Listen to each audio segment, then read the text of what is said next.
ওয়াজিন সরাসরি রব্বে বাইতে রব্বে রব বাইতুর রব সরাসরি রবের ঘরের খাদেম। বলেন সরাসরি রবের ঘরের খাদেম। বলেন ঘর যদি রবের হয়, ঘর যদি আরশে আজিমে মালিকের হয়, তাহলে ওই ঘরের খাদেম হবে ঘরের রব, ঘরের খাদেম রবের খাদেম। সুবহানাল্লাহ। মজার বিষয় হলো আমি যদি হই খাদেম, যেমন আমার হুজুর, আমি খাদেম, তখন হুজুর হবেন মাখদুম। হুজুর হবেন কি? মাখদুম। কিন্তু আল্লাহ তাআলার নাম মাখদুম নাই। আল্লাহ তাআলার নাম কি নাই? এজন্য আল্লাহ তাআলাকে সরাসরি মাখদুম বলা যাচ্ছে না। লেকিন আমি খাদেম বাওয়াসিতায়ে দ্বীন আল্লাহ মাখদুম। সুবহানাল্লাহ। আমি খাদেম। বলেন আমরা খাদেম আল্লাহর দ্বীনের মধ্যস্থতায়। আল্লাহ মাখদুম, সরাসরি আল্লাহ মাখদুম না। বুঝেন নাই কথা? দ্বীনের মধ্যস্থতা আল্লাহ কি? আমি ঘরের ঘর রবের, মধ্যখানে ঘর আছে। পৃথিবীতে দস্তুর হইল মাখদুম তার ঘরে কাকে রাখে, বাড়িওয়ালা তার বাড়িতে খাদেম কাকে রাখে? যাকে তার পছন্দ হয়। সুবহানাল্লাহ। বলে আপনার ঘরে আপনি খাদেম রাখবেন, কাকে রাখবেন? যাকে পছন্দ হয় তাকে। তাহলে বোঝা গেছে ঘরের খাদেম যদি আপনার পছন্দের হয়, রবের ঘরের খাদেম রবের পছন্দ। এবার ঘরের মালিক কিন্তু ঘরের খাদেমের খেদমত করে। খাদেম খেদমত করে ঘরের, মালিকে খেদমত করে খাদেমের। সুবহানাল্লাহ। বলেন মালিক খেদমত করে কার? আর খাদেম খেদমত করে কার? এবার বলেন তো দেখি, মিন ওয়াজিন খাদেম আমি, মিন ওয়াজিন খাদেম আল্লাহ। সুবহানাল্লাহ। এই জন্যই আমাদের রিজিকের জিম্মাদার আল্লাহ। সুবহানাল্লাহ। বলে আমাদের রিজিকের জিম্মাদার কে? কেন আমাদের রিজিকের জিম্মাদার আল্লাহ? আমরা যে মালিকের খাদেম। সুবহানাল্লাহ। বলে আমরা মালিকের বাড়ির কর্মচারী। যদি ডিসি সাহেবের কর্মচারী সমস্ত কর্মচারীদের মধ্যে শ্রেষ্ঠ কর্মচারী হয়, এমপির কর্মচারী সমস্ত কর্মচারীদের মধ্যে শ্রেষ্ঠ কর্মচারী হয়, যদি মন্ত্রী মহোদয়ের কর্মচারী সমস্ত কর্মচারীর মধ্যে শ্রেষ্ঠ কর্মচারী হয়, প্রধানমন্ত্রী কর্মচারী যদি সমস্ত কর্মচারীর মধ্যে শ্রেষ্ঠ কর্মচারী হয়, রব্বে আরশে আজিমের ঘরের কর্মচারী পৃথিবীতে শ্রেষ্ঠ কর্মচারী কি হয়? আমি কি বুঝাতে পারছি আপনাকে? বলেন এজন্য ফালইয়াবুদু রাব্ব হাযাল বাইত, এই ঘর ওই ঘরের অংশ। সুবহানাল্লাহ। এই ঘর ওই ঘরের রবের ঘরের কি অংশ। এখন মাসআলা, আমার রব খেদমত করবেন, লেকিন রব বলছেন শোনো আমি খেদমত, আমি আম দিতে পারি তবে আম গাছ ছাড়া দেই না, আমি জাম দিতে পারি তবে জাম গাছ ছাড়া দেই না, আমি দুধ দিতে পারি তবে গাভী ছাড়া দেই না, আমি বাচ্চা দিতে পারি তবে স্বামী স্ত্রী ছাড়া দেই না। এদের খেদমত আমি করবো, এটা আমার জিম্মাদারি, তবে আমি নিজে করি না, তোমাদেরকে দিয়ে করাই।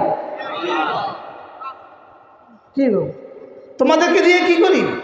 এবার বলেন আমাদের জিম্মাদারি কি? বলেন বুঝি আমাদের জিম্মাদারি কি? আমাদের জিম্মাদারি রবের ঘরের খাদেমদের খেদমত করা। সুবহানাল্লাহ। বলেন আমাদের জিম্মাদারি কি?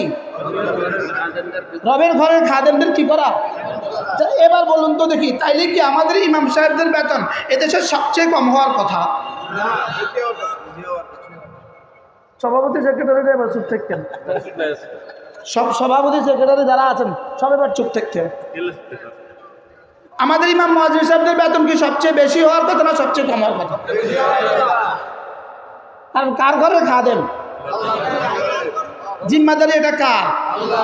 কিন্তু জব জিম্মাদারি আদায় করবেন কাকে দিয়া? আমাদেরকে দিয়া। বুঝতে পারতেছি না। এই সভাপতি সেক্রেটারিকে দিয়া, এই মসজিদের কমিটি দিয়া এই ঘরের রবের খাদেমের খেদমত করা জিম্মাদারি রব তুলে দিয়েছে। বলে আমার জিম্মাদারি এটা তোরা আদায় কর। সুবহানাল্লাহ। আমার জিম্মাদারি কি কর, তোরা আদায় কর। এই জন্য ইমাম মুয়াজ্জিনদের বেতন কি হওয়া উচিত ছিল বলেন? আবার বলেন কি হওয়া উচিত ছিল? সবচেয়ে বেশি হওয়া উচিত ছিল কিনা বলেন? আপনি মসজিদের মার্বেল পাথর লাগালেন, কোটি টাকা ব্যয় মসজিদের মার্বেল লাগালেন, লেকিন 1000 টাকা বেতনে মুয়াজ্জিন রাখতে পারলেন না কেন? জবাব নাই। মসজিদের মিনারে 120 তলা লাগাইতে পারলেন, 120 তলার উপরে আপনি মার্বেল লাগাইতে পারলেন, লেকিন মসজিদের ইমাম সাহেবের বেতন 2000 টাকা বাড়াইতে পারলেন না কেন?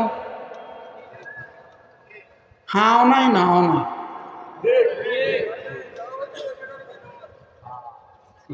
বিষয়টা কি বাস্তব না বাস্তব? নাকি মজার বিষয় হইল? রব্বে কারীমের যেন এলান, হে ইমাম মুয়াজ্জিন, তোমরা আমার ঘরের খাদেম, আমার ঘরের খাদেম, এরা যদি খেদমত কিছু করে তো এরা কিছু পাবে। বাকি আমি কথা দিলাম তোমরা দুনিয়াতে কিছু কিছু পাওয়া, আখিরাতে সব কিছু পাবে। কি এই জন্য দুনিয়াতে রব আমাদেরকে দিবেন কিছু কিছু, আখিরাতে দিবেন সব কিছু। আমাদের থেকে সেন্সিটিভ চাকরি, আমাদের থেকে দায়িত্বপূর্ণ চাকরি পৃথিবীর কোনো সম্প্রদায় করে না। একটায় আজান, একটায় মাইক হরন। বলেন না? 4:15 বাজে আজান, 4:15 বাজে হরন। হুজুর কি বলে? আমি রেডি,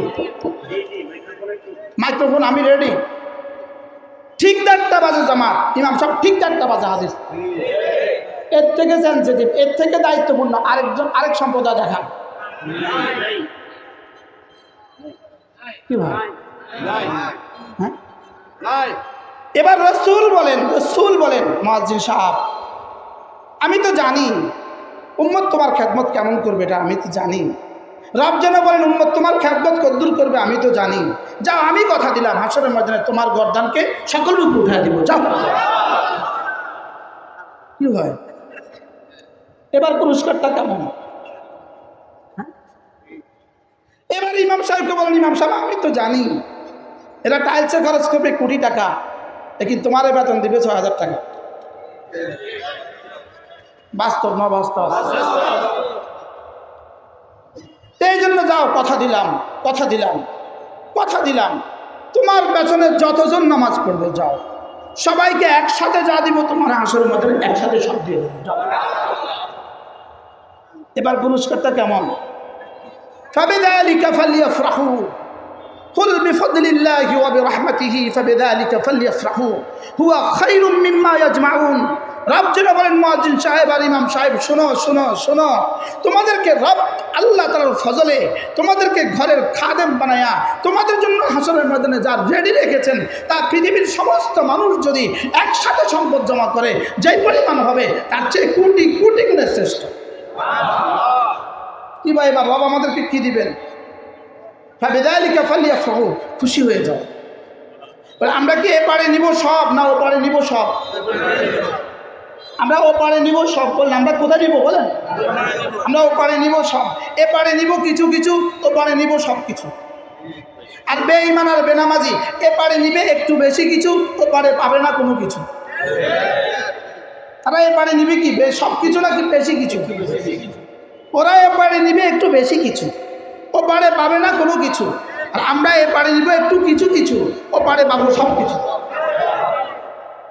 এই জন্য হযরত হাসান বসরি রহমতুল্লাহ আলাইহি বলেন, যদি আমাকে আল্লাহ তাআলা ইখতিয়ার দেন, হাসান এই কাজটা করলে তোমাকে দুনিয়াতে একটা বাড়ি দেওয়া হবে, যে বাড়িটা হবে স্বর্ণের, তবে 1 মাসের জন্য।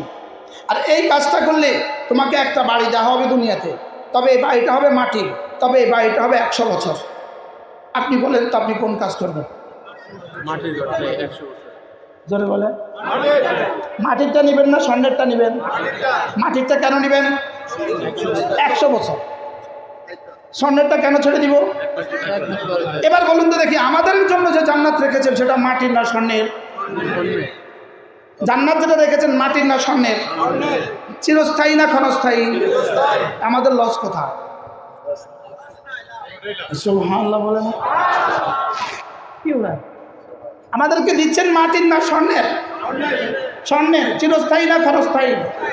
এর বিপরীতে বেঈমান আর বেনামাজিকে দিচ্ছেন মাটির না স্বর্ণের? মাটি।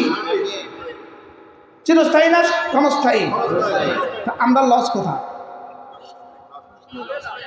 এই জন্যই হুয়া খায়রুম মিম্মা ইয়াজমাউন